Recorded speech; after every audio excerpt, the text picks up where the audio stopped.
നമസ്കാരം, ഞാൻ ഡോക്ടർ ഭാഗ്യ, Q&B health കെയറിലെ Ayurveda ഡോക്ടറാണ്.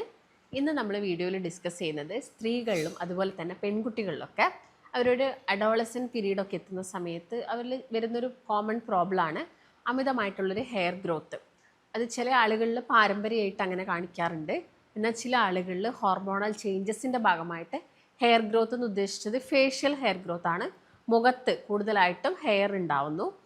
അപ്പം നമ്മൾ എടുത്ത് നോക്കുകയാണെങ്കിൽ പെൺകുട്ടികളിൽ പുരുഷന്മാരിലുള്ള പോലെ ഹെയർ ഗ്രോത്ത് ഉണ്ടാവുക. നോർമലി ഒരു തിന്നായിട്ടുള്ള ഹെയർ എല്ലാവരിലും തന്നെ പ്രസൻറ്റ് ചെയ്യുന്നതാണ്. പക്ഷെ അതുപോലെയല്ല പെൺകുട്ടികളിൽ പുരുഷന്മാരിൽ എങ്ങനെയാണോ ഹെയർ ഉള്ളത് അതേ ഒരു കട്ടിയിൽ അതേ ആ ഒരു കറുപ്പ് നിറമൊക്കെ ആയിട്ട് ഹെയർ ഗ്രോത്ത് ഉണ്ടാവുക. അപ്പം ഇങ്ങനൊരു ഹെയർ ഗ്രോത്ത് കൂടുതലും കാണിക്കുന്നത് ഒന്ന് അവരുടെ മീശ ഉള്ള ഭാഗങ്ങളിൽ, മറ്റൊന്ന് താടിയുടെ ഏരിയയിൽ കാണിക്കാറുണ്ട്. ചില ആളുകളിൽ ഈ ചീക്കിൻ്റെ ഭാഗത്തോട്ടൊക്കെ കുറച്ചൊരു ഹെയർ ഗ്രോത്ത് ഉണ്ടാവാറുണ്ട്. പിന്നെ കൂടുതലും നമുക്ക് ഈ ഒരു താഴോട്ടാണ് കീഴ്ത്താടി നല്ല രീതിയിൽ ഈ രണ്ട് സൈഡിലായിട്ടും നല്ല കട്ടിയുള്ള രീതിയിൽ നമ്മൾ രോമങ്ങൾ കാണാറുണ്ട്. അപ്പം ഇത് പെൺകുട്ടികളിൽ കൂടുതലും ഹോർമോണൽ ചേഞ്ചസിൻ്റെ ഭാഗമായിട്ടാണ്. ഒരു ചെറുതായിരിക്കുന്ന സമയത്തോ അല്ലെങ്കിൽ വളരെയധികം കുഞ്ഞായിരിക്കുന്ന സമയത്തൊന്നും ഇത്തരം പ്രശ്നങ്ങളൊന്നും കാണിക്കാറില്ല. അപ്പോൾ അവർ വലുതായി ആ ഒരു അഡോളസെൻറ്റ് പീരീഡൊക്കെ എത്തി. അപ്പം ചിലപ്പം പെൺകുട്ടികളിലൊക്കെ ആണെങ്കിൽ പീരീഡ്സ് എല്ലാം ആയി കഴിഞ്ഞതിന് ശേഷമായിരിക്കാം ഇങ്ങനെയുള്ളൊരു ചേഞ്ചസ് നമുക്ക് കാണാൻ സാധിക്കുന്നത്. അപ്പോൾ അതിൻ്റെ ഒരു പ്രധാനപ്പെട്ട റീസൺ ഞാൻ പറഞ്ഞു. ഒന്ന് ഹോർമോണൽ ചേഞ്ചസ് ആണ്. രണ്ടാമതായിട്ട് ഞാൻ പറഞ്ഞു പാരമ്പര്യമായിട്ട് അങ്ങനെ വരുന്ന ആളുകളിലും നമ്മൾ കാണാറുണ്ട് അങ്ങനത്തെ പ്രശ്നങ്ങൾ. അപ്പം ഇന്നിപ്പോൾ അതിനൊക്കെ ഒരുപാട് റെമഡീസ് കാര്യങ്ങളൊക്കെ ഉണ്ട്. ഇപ്പം ഒരുപാട് ഹെയർ റിമൂവൽ ആയിട്ടുള്ള ട്രീറ്റ്മെൻറ്റ്സ് ഇപ്പം അവൈലബിൾ ആണ്. അതുകൊണ്ട് തന്നെ പലരും അത് യൂസ് ചെയ്യുന്നത്. ഇപ്പോൾ തന്നെ ഹെയർ റിമൂവ് ചെയ്യുന്ന ക്രീംസ് യൂസ് ചെയ്യുന്നു. അങ്ങനെ തന്നെ നമ്മളിപ്പം പാർലറിലൊക്കെ പോയി കഴിഞ്ഞാൽ അത് റിമൂവ് ചെയ്യേണ്ട ഒരുപാട് മെത്തേഡ്സ് കാര്യങ്ങളൊക്കെ തന്നെ ഇപ്പം അവൈലബിൾ ആണ്. ഇപ്പം കൂടുതൽ ആളുകളാണെങ്കിലും ലേസർ ട്രീറ്റ്മെൻറ്റ്സ് ഒക്കെ ഇതിന് വേണ്ടിയിട്ട് ചെയ്യാറുണ്ട്. അപ്പം ലേസർ ട്രീറ്റ്മെൻറ്റ് ചെയ്ത് കഴിഞ്ഞാലും നമ്മളതൊരു അതിനൊരു ഷെഡ്യൂളുണ്ട്. ഇത്ര സമയം കൂടുമ്പം ഈ ഒരു ലേസർ ട്രീറ്റ്മെൻറ്റ് ചെയ്തുകൊണ്ടിരിക്കുക എന്നുള്ളത്. അപ്പം അങ്ങനെ ചെയ്യുമ്പോഴാണ് നമുക്ക് ആ കാര്യമായിട്ടുള്ള ആ ഒരു റിസൾട്ടും കാര്യങ്ങളൊക്കെ കിട്ടുന്നത്. അപ്പോൾ നിങ്ങൾ മനസ്സിലാക്കേണ്ടത്, ഇപ്പോൾ PCOD ഉള്ള ആളുകളായിക്കോട്ടെ, PCOD ഉള്ള ആളുകൾക്ക് ഇങ്ങനെ ഒരു ഹെയർ ഗ്രോത്ത് ഉണ്ടെങ്കിൽ നിങ്ങൾ ട്രീറ്റ്മെൻറ്റ് എടുത്തിട്ട് ആ ഒരു ഹെയർ ഗ്രോത്തിനെ സ്റ്റോപ്പ് ചെയ്ത് കഴിഞ്ഞാലും ചേഞ്ചസ് ബോഡിയിൽ ചേഞ്ചസ് വരാം. PCODയിൽ എന്താ സംഭവിക്കുന്നത്, ഹോർമോണൽ ചേഞ്ചസ് വരുന്നുണ്ട്.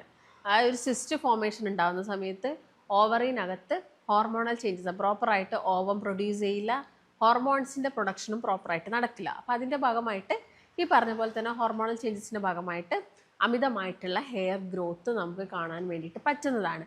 അപ്പം നമ്മൾ വളരെ കോമൺ ആയിട്ട് ഈ പ്രശ്നം കാണുന്നത് PCOD ഉള്ള പെൺകുട്ടികളിലും അതുപോലെ തന്നെ സ്ത്രീകളിലുമാണ്. അപ്പോൾ ഇതൊന്നും ഇല്ലാതെയും ഹോർമോൺ ചേഞ്ചസ് ഉണ്ടാവാം, എന്നാൽ സിസ്റ്റ് ഫോർമേഷൻ ഇല്ല. ഈ ഒരു അണ്ടാശയത്തിനകത്ത് സിസ്റ്റ് ഫോർമേഷൻ ഇല്ല, പക്ഷെ ബോഡിയിൽ ഹോർമോൺ ചേഞ്ചസ് നടക്കുന്നുണ്ടെങ്കിലും ആൻഡ്രജൻ കൂടുതലായിട്ട് നിൽക്കുന്നുണ്ടെങ്കിലും ഈ പറഞ്ഞ പോലെ തന്നെ ഹെയർ ഗ്രോത്ത് കൂടുതലായിട്ടും കാണിക്കാം. ഇപ്പം നോർമലി നമ്മളെല്ലാവരും അത് ഷേവ് ചെയ്യുകയോ അല്ലെങ്കിൽ അത് റിമൂവ് ചെയ്യുകയോ ഒക്കെ ചെയ്യാറുണ്ട്. അങ്ങനെ ചെയ്ത് കഴിഞ്ഞാലും അതിൻ്റെ ഗ്രോത്ത് പെട്ടെന്ന് കൂടുതലാണ്. നമ്മളൊരു സ്ഥലത്ത് ഹെയർ കട്ട് ചെയ്തുകൊണ്ടിരിക്കുക അല്ലെങ്കിൽ ഹെയർ കളഞ്ഞുകൊണ്ടിരിക്കുക, പെട്ടെന്ന് അവിടെ ഹെയർ ഗ്രോത്ത് കൂടുക ചെയ്യുക. അതുപോലെ തന്നെയാണ് നമ്മുടെ ശരീരത്തിൽ നിങ്ങളത് ചെയ്തുകൊണ്ടിരിക്കുന്ന സമയത്ത് അവിടെ ഗ്രോത്ത് കൂടാനുള്ള ചാൻസസ് ഉണ്ട്. അപ്പം അത് നമുക്ക് പ്രിവെൻറ്റ് ചെയ്യണമെങ്കിൽ ആദ്യം നമ്മൾ വന്ന കണ്ടീഷൻ എന്ത് ചെയ്യണം, ട്രീറ്റ് ചെയ്യേണ്ടത് നിർബന്ധമാണ്. അപ്പോൾ PCOD എന്ന് പറയുന്നത് പോളിസിസ്റ്റിക് ഒവാരിയൻ ഡിസീസ് ആണ്. ഒരുപാട് സിസ്റ്റുകളായിട്ട് ആളുകളിൽ കാണിക്കാറുണ്ട്. മൾട്ടിപ്പിൾ സിസ്റ്റ് ഫോർമേഷൻ ഓവറീസിൽ കാണിക്കാറുണ്ട്. അതുപോലെ തന്നെ ചെറിയ ചെറിയ സിംഗിൾ സിസ്റ്റുകളായിട്ടും ഇങ്ങനെ ഓവറീസിൽ കാണിക്കാറുണ്ട്. അപ്പം അതിന് ഏറ്റവും ഇമ്പോർട്ടൻ്റ് PCODക്ക് ഏറ്റവും ഇമ്പോർട്ടൻ്റ് ആയിട്ട് നമ്മൾ ചെയ്യേണ്ട ഒരു കാര്യം എന്ന് പറയുന്നത് ഡയറ്റാണ്. പ്രോപ്പറായിട്ടുള്ളൊരു ഡയറ്റ് ട്രീറ്റ്മെൻറ്റ് തന്നെ നിങ്ങൾ എടുക്കണം. ഡയറ്റ് തെറാപ്പി നിങ്ങൾ ഫോളോ ചെയ്താൽ മാത്രമേ നമുക്ക് PCOD ക്യൂർ ചെയ്യാൻ സാധിക്കുള്ളൂ. അപ്പോൾ PCODക്ക് ആദ്യം തന്നെ ഒരു മെഡിസിന് വേണ്ടിയിട്ട് നിങ്ങൾ ആരും പോകരുത്. കാരണം നമ്മുടെ ലൈഫ് സ്റ്റൈൽ ചേഞ്ചസിൻ്റെ ഭാഗമായിട്ടാണ് ഈ ഒരു പ്രശ്നം വന്നിരിക്കുന്നത്. അപ്പോൾ ലൈഫ് സ്റ്റൈൽ മോഡിഫിക്കേഷൻസ് വരുത്തുന്നത് വഴി നമുക്ക് PCOD പ്രശ്നങ്ങളൊക്കെ എന്ത് ചെയ്യാൻ പറ്റും, നോർമലാക്കാൻ സാധിക്കുന്നതാണ്. അപ്പോൾ ഇപ്പോൾ താൽക്കാലികമായിട്ട് അല്ലെങ്കിൽ നമുക്ക് ആ ഒരു ഹെയർ ഗ്രോത്ത് ഒന്ന് താൽക്കാലികമായിട്ടൊക്കെ പോക്കണമെങ്കിൽ നമുക്ക് ചെയ്യാൻ പറ്റുന്ന കുറച്ച് നാച്ചുറൽ റെമഡീസ് ഉണ്ട്. അതായത് നിങ്ങളിപ്പം ഞാൻ നേരത്തെ പറഞ്ഞ പോലെ ലേസർ ട്രീറ്റ്മെൻ്റ് ഒക്കെ നിങ്ങൾ ഇതിനിപ്പോൾ ചെയ്യുന്നത് പോലെ തന്നെ നമുക്ക് വീട്ടിലിരുന്നുകൊണ്ട് അധികം കോസ്റ്റ് ഫ്രണ്ട്ലി ഒക്കെ ആയിട്ട് അധികം പൈസ ചിലവാക്കാതെ നമ്മൾ ഡെയിലി ചെയ്യുകയാണെങ്കിൽ നമുക്ക് മാറ്റം ഉണ്ടാവുന്ന ഒരുപാട് കാര്യങ്ങളുണ്ട്. പക്ഷേ പലരും അത് ഡെയിലി ചെയ്യാൻ മടിയായതുകൊണ്ടാണ് നമ്മൾ ഇത്തരം ട്രീറ്റ്മെൻറ്റ്സിലോട്ടൊക്കെ പോകുന്നത്. അപ്പോൾ നമുക്കത് ഡെയിലി ചെയ്യാൻ പറ്റുന്ന ഒരുപാട് കാര്യങ്ങളുണ്ട്. അപ്പോൾ നമ്മുടെ ഫേസിലൊക്കെയാണ് ഈ ഒരു ഹെയർ ഗ്രോത്ത് അല്ലെങ്കിൽ നമ്മുടെ അപ്പർ ലിപ്പ് അല്ലെങ്കിൽ ഈ ലോവർ ചിൻ ഏരിയയിലൊക്കെയാണ് ഹെയർ ഗ്രോത്ത് എങ്കിൽ നമുക്ക് നാച്ചുറലായിട്ട് കിട്ടുന്ന മഞ്ഞൾ, പച്ച മഞ്ഞൾ, നിങ്ങൾ എല്ലാ ദിവസവും പച്ച മഞ്ഞൾ അരച്ചിട്ട് നിങ്ങളുടെ ഹെയറിൽ അപ്ലൈ ചെയ്യുന്നുണ്ടെങ്കിൽ ആ ഒരു രോമത്തിൻ്റെ കുറച്ച് കട്ടിയും കുറയും, അതുപോലെ തന്നെ ആ ഒരു കളറും കുറച്ച് ഡിം ആവുന്നത് നിങ്ങൾക്ക് കാണാൻ സാധിക്കും. അതുപോലെ തന്നെ അത് തന്നെ ഓട്ടോമാറ്റിക്കലി കുറേ, അതായത് നിങ്ങൾ ഒരു മാസമോ 2 മാസമോ മാത്രം ഈ ഒരു പച്ചമഞ്ഞൾ തേച്ചിട്ട് കാര്യമില്ല, കണ്ടിന്യൂസ് ആയിട്ട് ഒരു 6 മന്തൊക്കെ നിങ്ങൾ കണ്ടിന്യൂസ് ആയിട്ട് തേക്കുന്നുണ്ടെങ്കിൽ, അതായത് ഇപ്പോൾ ഒരു അഡോളസെൻ്റ് പീരീഡ് എന്ന് പറയുമ്പോൾ നിങ്ങൾ ചിലപ്പോൾ പഠിക്കുന്ന സമയമായിരിക്കാം. ഈ പഠിക്കുന്ന സമയത്ത് നമുക്ക് വേറെ കൂടുതലായിട്ടൊന്നും ചെയ്യാനും ആലോചിക്കാനും ഒന്നും ഇല്ലെങ്കിൽ നമുക്ക് ഇതെല്ലാ ദിവസവും ചെയ്യാൻ പറ്റുന്നൊരു കാര്യമാണ്. നല്ല പച്ചമഞ്ഞൾ വാങ്ങിയിട്ട് അരച്ചിട്ട് നമ്മുടെ കംപ്ലീറ്റ് ഫേസിൽ അപ്ലൈ ചെയ്ത് കൊടുക്കാം. അപ്പോൾ അതെന്ത് ചെയ്യുക, നന്നായിട്ട് ഉണങ്ങി പിടിച്ചിട്ട് അത് ജസ്റ്റ് വാഷ് ചെയ്ത് കളയുക.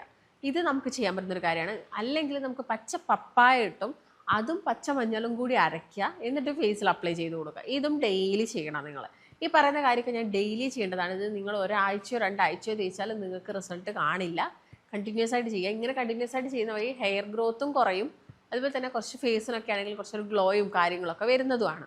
അതുപോലെ തന്നെ നമുക്ക് കസ്തൂരി മഞ്ഞൾ കിട്ടുന്നുണ്ടെങ്കിൽ അതും ജസ്റ്റ് പാലിൽ മിക്സ് ചെയ്തിട്ട് നമ്മുടെ ഫേസിൽ അപ്ലൈ ചെയ്തത് വഴി നമുക്ക് ഇത്തരം പ്രശ്നങ്ങളൊക്കെ എന്ത് ചെയ്യാൻ പറ്റും, കുറച്ചെടുക്കുന്നതിന് നല്ലതാണ്. അപ്പോൾ ഈ പറഞ്ഞ കാര്യങ്ങളൊക്കെ ഒന്ന് നിങ്ങൾ ട്രൈ ചെയ്ത് നോക്കുക.